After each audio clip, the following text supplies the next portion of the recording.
یہ علماء نے اس پروفیشن کو اختیار کر کے بڑی تنگی والی زندگی گزاری ہے میرے بھائیوں، بڑی تنگی والی. میں اپنے بارے میں کہتا ہوں، اپنے بچپن کا، اپنے بچپن. ہمارے والد صاحب رحمہ اللہ تعالی لیسٹر میں امام تھے.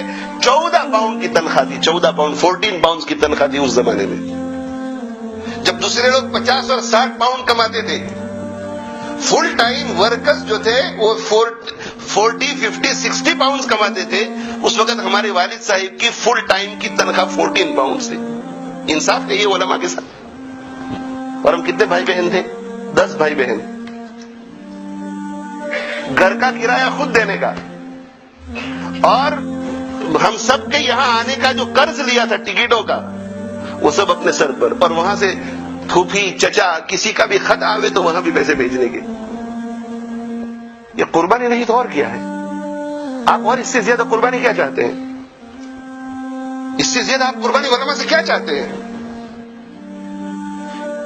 آپ ایک ایک پیری کا حساب کر کے ان کے ساتھ معاملہ کرتے ہیں، اور وہ راستے میں آپ سے ملاقات کر لیتے ہیں اور مل جاتے ہیں، اور آپ کہتے ہیں کہ مول صاحب ایک ذرا کام چھے، گھر میں ذرا پرابلم تھی گلو سے ذرا آو نہیں. فوراً کہتا کہ چلو بھائی. وہ یہ نہیں کہتا کہ اس کی تنخواہ ہمیں نہیں ملتی ہے. آپ 2 منٹ کا حساب کرتے ہیں، وہ حساب نہیں کرتا. مسجد سے نکلتے ہوئے تھکا ہوا ہے، پورا دن اس کا یہاں گزرا ہے، مدرسے سے فارغ ہو کر نکل رہا ہے. مولانا ذرا کہ ایک مسئلہ پوچھوانا. جی جی بھائی پوچھو، مسکراتے ہوئے. وہ یہ نہیں کہتا کہ یہ کوئی پوچھنے کی جگہ ہے. وکیل کے ساتھ آپ ایسا معاملہ نہیں کرتے، آپٹیشین کے ساتھ ایسا معاملہ نہیں کرتے، ڈاکٹر کے ساتھ ایسا معاملہ نہیں کرتے. علماء کے ساتھ آپ کا یہ بدتمیزی کا رویہ، میں اس کو بدتمیزی کہوں گا. کار پارک میں پکڑ لیا، راستے میں پکڑ لیا، چلتے چلتے راستے میں ٹکرا گئے تھے کہ مول صاحب ایک مسئلہ پوچھوانا ہے. بھائی یہ مسئلہ کب پیش آیا تھا؟ میں تو پوچھتا ہوں ان کو کہ یہ مسئلہ آپ کو کب پیش آیا تھا؟ کہ 3 مہینے پہلے. آج میں راستے میں ٹکرا گیا تب پوچھنے کی توفیق ملی آپ کو؟ بعد میں آنا جب ہم وہاں اپنے کمرے میں بیٹھے ہوئے ہوں. علم کو ہم نے خود چیپ بنا دیا، چیپ. علم کلام کو، کلام اللہ کے علم کو، احادیث رسول کے علم کو ہم نے چیپ بنا دیا، چیپ، بالکل سستا کر دیا. اسی وجہ سے ہمارے بچے عالم اور حافظ بننے کے لیے تیار نہیں ہوتے اب. اس لیے کہ وہ دیکھتے ہیں کہ اگر ہمارا انجام بھی وہی ہونے والا ہے جو ہمارے مقامی امام صاحب کا ہوتا ہے تو ہمیں یہ زندگی نہیں چاہیے. ہمیں علماء کے ساتھ ایسا برتاؤ کرنا چاہیے تھا کہ گھر کا بچہ یہ کہتا کہ ابا میں بھی عالم بننا چاہتا ہوں.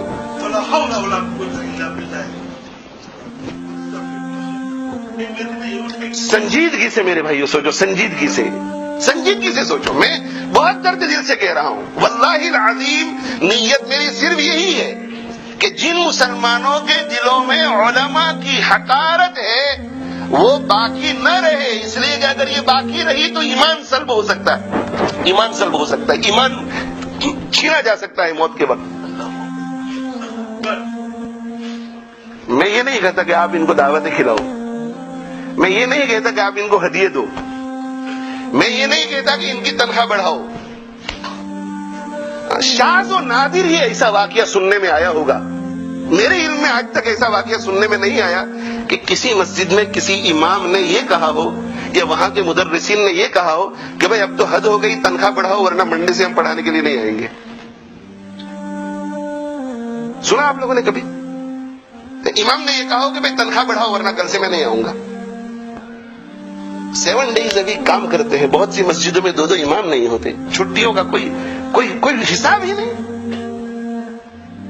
ان کے بھی بچے ہیں، ان کی بھی بیوی ہے، ان کو بھی کہیں جانا ہوتا ہے، ان کے بھی ماں باپ ہوتے ہیں جو دوسرے شہروں میں رہتے ہیں.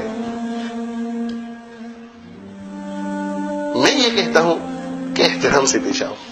میں یہ کہتا ہوں کہ یہ پیسوں کے بھوکے نہیں، یہ آپ کی محبت کے بھوکے ہیں، یہ آپ کی محبت کے بھوکے ہیں. انہیں نوکر مت بناؤ، یہ نوکر نہیں ہے، انبیاء کے وارث ہیں. ان کے ساتھ ایسا معاملہ مت کرو ورنہ اللہ کے نبی صلی اللہ علیہ وسلم کو منہ دکھانا مشکل ہو جائے گا قیامت کے دن. میں آپ پر ترس کھا رہا ہوں، ان علماء پر ترس بالکل مجھے نہیں آتا، اس لیے کہ ان کے صبر پر اللہ ان کو بہت دے رہا ہے اور دے گا. ان کی بہت عزت ہے، ان کی عزت کرنے والے بہت فرشتے ان کے قدموں کے نیچے پر بچھاتے ہیں. جن کی فرشتے عزت کرتے ہو، جن کی فرشتے عزت کرتے ہو، میں آپ سے ان کے لیے عزت کی بھیک مانگوں؟ نہیں. میں اس لیے کہہ رہا ہوں کہ آپ کے لیے بہت خطرناک ہے، آپ کے لیے بہت خطرناک. جن لوگوں نے علماء کی توہین کی، اس دنیا میں اللہ نے ان کو عذاب میں گرفتار کیا. مرنے سے پہلے ایڑیاں رگڑتے رہ گئے، ایڑیاں رگڑتے رہ گئے. جو پرانے ہوں گے ان کو معلوم بھی ہوگا، ایسے لوگ